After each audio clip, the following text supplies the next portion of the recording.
Hi, this is Tony Preckwinkle, Chair of the Cook County Democratic Party. I'd like to welcome you to the 80, our podcast about the party, its candidates, and its leaders. We're beginning the podcast by interviewing our elected Democratic committee people to discuss their backgrounds and thoughts about the history and future of the Democratic Party. And today I'm excited to welcome Sean Tenner, who's Democratic committee person of the 46th Ward. Welcome, Sean. Thank you for having me. This is a wonderful idea. Excellent way for voters to get to know the 30 townships and 50 wards that comprise Cook County. All right. Tell us a little bit about the 46th, your home turf.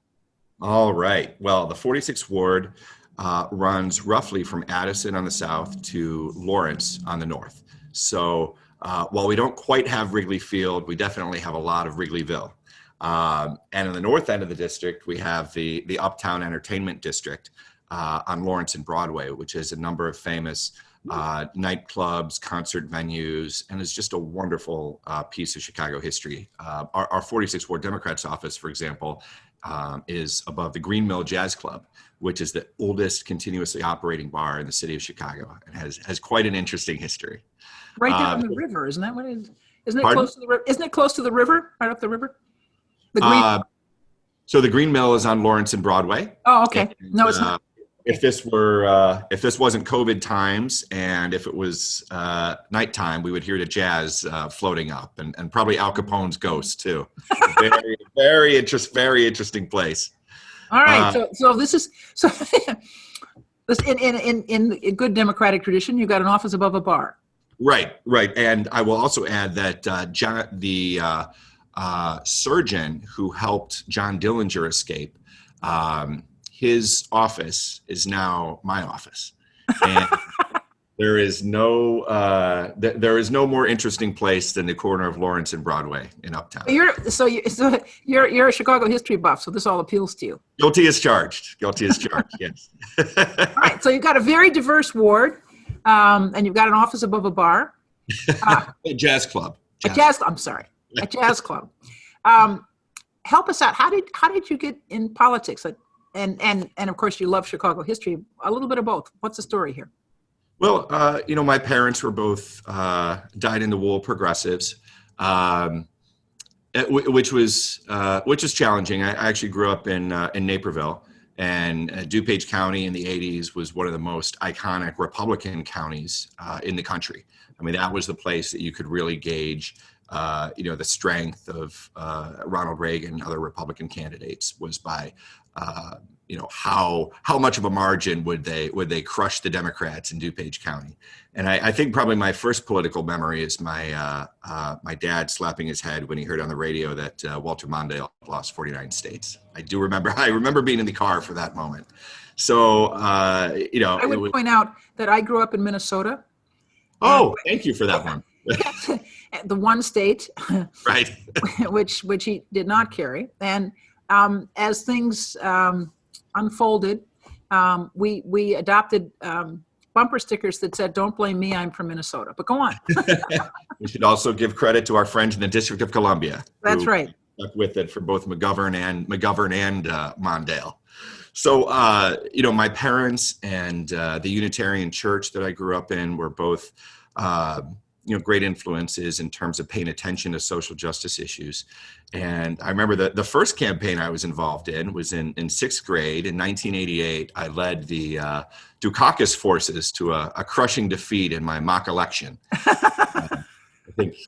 I think I may have been the only one. That was on our side.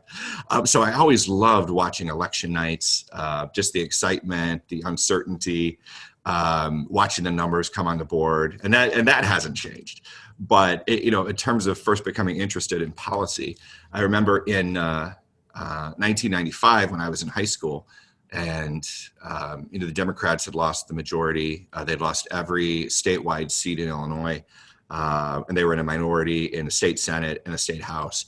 I remember hearing a radio story about how they had worked to roll back dental and vision benefits for seniors and low-income people who are on Medicaid. And I remember asking my parents, I said, who gets up in the morning and says, what I want to do when I go down to Springfield is take vision care away from low-income seniors. I just couldn't understand how that could motivate somebody in their, in their belief system.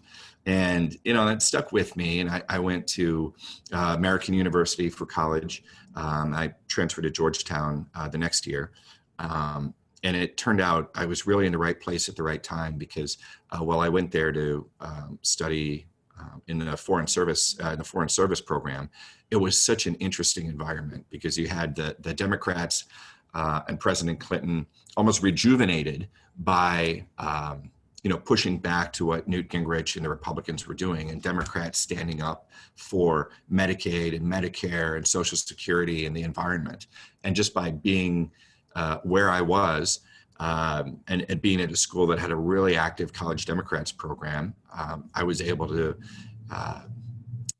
be involved at a very, a very interesting level for a 17, 18-year-old. So I was an intern at the White House in 95 and 96. I also interned at the Democratic National Committee. And, I am still very interested in foreign affairs and international affairs, but I got the politics bug my first year in Washington, and a lot of it is to the credit of the college Democrats of that day. And probably by my sophomore year of college, I knew what I wanted to do was go back to Illinois and work on Democratic campaigns. So I feel I'm lucky to be one of the few people who's doing exactly what they wanted to do 20 years ago in college. That's pretty amazing. Yes. Well, you picked the right time, the Clinton administration in the 90s. And of course, a lot of good work was done. Unfortunately, the successor tried to undo a lot of that good work. It's sort of the American tradition, huh? Right. Well, one of the things I was privy to when I was in the White House was seeing the staff prepare President Clinton for the first ever visit by an American president to Northern Ireland. I've always been deeply interested in Northern Ireland and the roots of the conflict there and the peace process. So to be able to see that work unfold was really interesting. I've traveled a bit through Northern Ireland. I actually have a house on the Falls Road in Belfast, and so many houses in Northern Ireland have photos of the president and photos from his visit there. And it was really to his credit that he put a lot of political capital and energy into trying to bring peace into a lot of places. I remember in the conflict in Kosovo, the American public was very much, against involvement to, stop what turned out to be a genocide in the Balkans. But he dug in, and I think there's peace in a lot of places as a result of what he did in the 90s. That's for sure. Now tell me about your own work. You said you've talked a little bit about your college experiences and your desire to come back to Chicago and be involved in politics. And in addition to serving the Democratic Party as a committee person in the 46th Ward, you've kind of got a history of involvement in campaigns. Do you want to share that with us? Sure. I've run campaigns really at every level, from school board to working on President Obama's Senate race in 2004 and the presidential campaign in 2008. In the president's Senate race, I worked in Lake County in the primary, and then I was his DuPage County person in the general election in 2004. So I remember there was a weekend towards the end of the election where the staff gave me free reign to assign and manage events in DuPage County with Barack Obama. So I remember taking him both to do an assembly at my high school and in my brother's high school. And I think they wondered, boy, there sure must be a lot of votes among these kids who aren't eligible to vote yet. But I'm sure many of the teachers and administrators voted for him.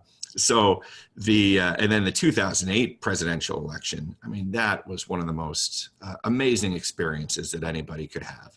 And, I worked with a great team in Illinois, and our job was to get Illinois, residents, volunteers, political organizations organized to send ground troops out to the swing states around Illinois. So Just in the area from the 46th ward up to Evanston, we moved about 4,000 volunteers out to Iowa to campaign for President Obama. And I remember one day it was the biggest rainfall in the history of Illinois on Friday night, and we all assumed that nobody's going to make the trip to Muscatine, Iowa, after a torrent like that. And I swear I remember showing up in the room in Muscatine expecting 0 people, and we had probably 200. I've never seen anything like it. I think it was at that moment that everybody said, we're going to win this election. I've also recently learned that the 46th ward has one of the largest, or the largest LGBTQ population of any ward in the city. And, the sheer number of social service organizations and nonprofits, some of which have histories going back to the 60s, is just wonderful. So I couldn't be happier to be able to lead the Democratic Party here. And, every time we have a candidate for office who comes by Uptown, they're always amazed by the diversity of the people and the viewpoints in the room. And probably my proudest moment for the ward was a couple of years ago when the Trump administration had announced their midnight terror raids against the immigrant community. And we have, in addition to a large number of African immigrants, we have a large number of immigrants from Venezuela, other Latin American countries. And we organized a mass meeting and training at Truman College, which is a great institution. We did a training on how to understand your rights, understand your neighbor's rights, and how to protect them from any illegal activity related to those threatened raids.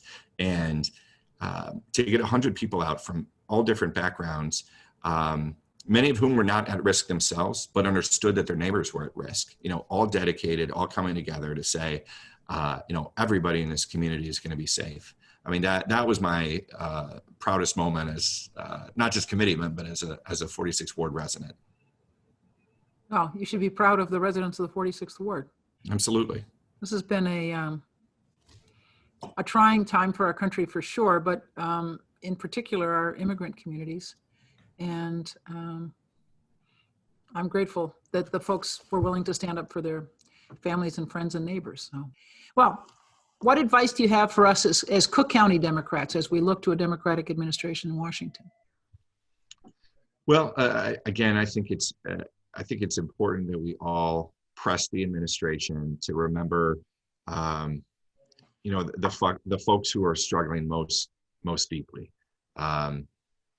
The newspapers and the media, we've sort of gotten used to the last four years of it being all Trump all the time, all the Trump circus, investigations and drama, and that makes for good ratings. But like we as Democrats in Cook County and around the country have to remember that we're the party standing for the least fortunate among us, and those ranks have swelled during coronavirus. So we can't get caught up in the Trump circus and the inside baseball politics. We have to talk about the kitchen table issues.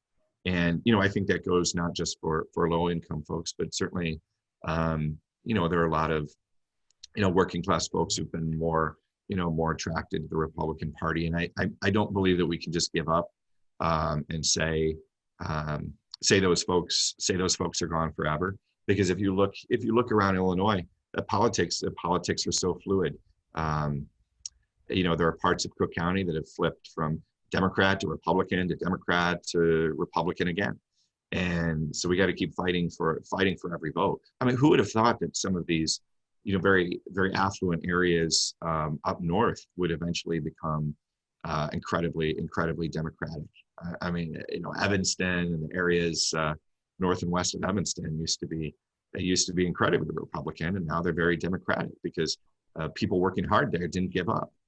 So, in the 46th ward, we voted, I believe, 86% for Biden, and we had one precinct that had a 97% turnout.